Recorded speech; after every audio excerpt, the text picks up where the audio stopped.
আসসালামু আলাইকুম ওয়া রাহমাতুল্লাহি ওয়া বারাকাতুহু। সুপ্রিয় নবম শ্রেণীর শিক্ষার্থীরা, তোমরা কেমন আছো? আশা করি তোমরা মহান আল্লাহ রাব্বুল আলামিনের মেহেরবানিতে ভালোই আছো এবং এই করোনাকালীন সময়ে তোমাদের লেখাপড়া নিয়মিত চালিয়ে যাচ্ছ।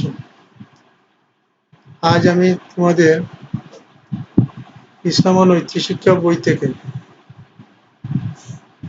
প্রথম অধ্যায় রিসালত পাঠ থেকে তোমাদের একটি ক্লাস মাল্টিমিডিয়ার মাধ্যমে উপস্থাপন করব। এবারে তোমরা একটি ছবি লক্ষ্য করো। এগুলো কি দেখতে পাচ্ছ তোমরা?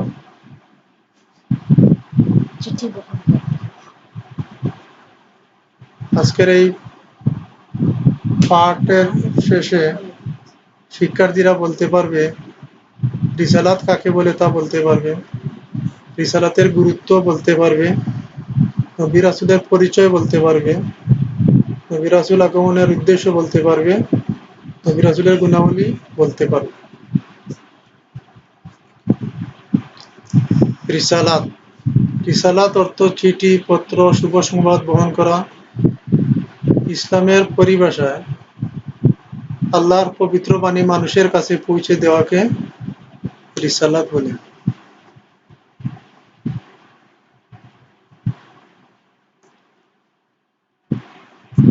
এবারে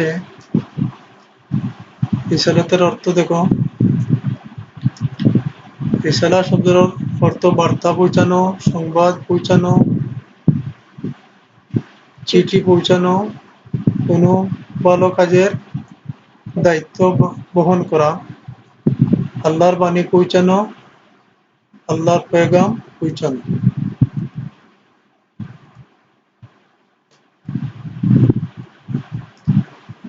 নবী রাসূলদের দেখানো পথ। রিসালাত শেষের গুরুত্ব। তাওহীদে বিশ্বাস করা যেমন জরুরি, রিসালাতে বিশ্বাস করাও তেমনই জরুরি। রিসালাতে বিশ্বাস না করলে আল্লাহর বাণীকেই অবিশ্বাস করা হয়, আর আল্লাহর বাণীকে অবিশ্বাস করা মানেই আল্লাহকে অবিশ্বাস করা। সুতরাং রিসালাতে বিশ্বাস করা ঈমানের গুরুত্বপূর্ণ অঙ্গ। রিসালাতে বিশ্বাসের গুরুত্ব।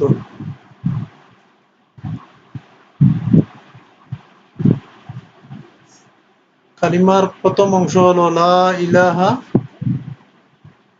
ইল্লাল্লাহ। এতে তাওহীদের ঘোষণা করা হয়। কালিমার দ্বিতীয় অংশ রিসালাত, অর্থাৎ মুহাম্মদুর রাসূলুল্লাহ সাল্লাল্লাহু আলাইহি সাল্লামের মাধ্যমে রিসালাতের ঘোষণা করা হয়। নবী রাসূলের পরিচয়। রাসূল যে সমস্ত মহামানবের প্রতি আসমানী কিতাব নাজিল হয়েছে তাদেরকে রাসূল বলা হয়।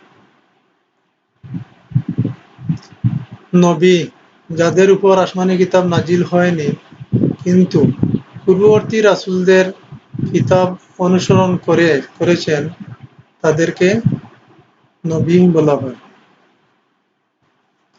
নবী রাসূল প্রেরণের উদ্দেশ্য। যুগে যুগে পথহারা মানুষের হেদায়াত ও সঠিক পথ দেখানোর জন্য আল্লাহ তাআলা নবী রাসূল প্রেরণ করতেন।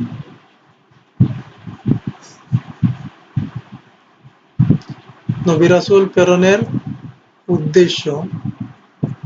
নবী রাসূল প্রেরণের উদ্দেশ্য হলো মানুষকে আল্লাহর পরিচয় তুলে ধরা, আল্লাহর বিধান শিক্ষা, আল্লাহর আদেশ নিষেধ বাস্তবায়নের শিক্ষা, পরকাল সম্পর্কে ধারণা প্রদান, সত্য ও সুন্দরের পথ দেখানো। নবী রাসূলের গুণাবলী।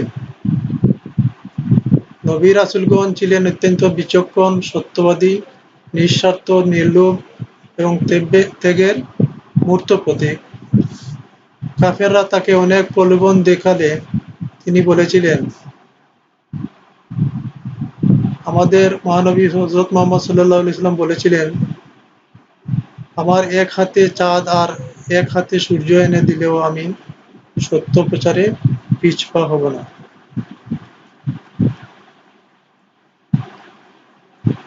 নবী রাসূলগণের গুণাবলী একটি চোখের মাধ্যমে দেখো তোমরা।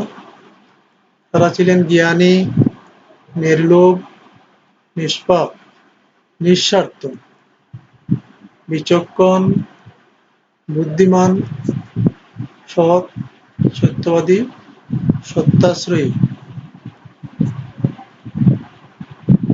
এবারে একটি কাজ করো তোমরা, খাতা কলম নিয়ে অবশ্যই তোমরা বসে আছো, এই প্রশ্নগুলো লিখে নাও। শরীয়তের পরিভাষায় রিসালাত কাকে বলে? নবী রাসূলগণের মধ্যে পার্থক্য লিখো।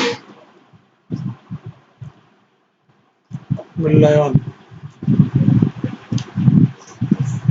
রিসালাত অর্থ কি? রিসালাতে বিশ্বাস করা কি?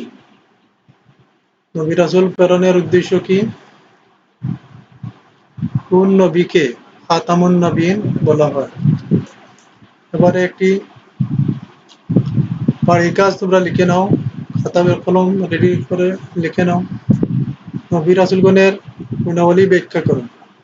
মুমিন হতে হলে রিসালাতে বিশ্বাস করতে হয়, প্রতিটি গুরুত্ব ব্যাখ্যা করো। রিসালাতে বিশ্বাস মানব জীবনকে সুন্দর করে উক্তিটি বিশ্লেষণ করো। তোমরা সবাই ভালো থাকো, আগামী ক্লাসে আবার দেখা হবে। আল্লাহ হাফিজ।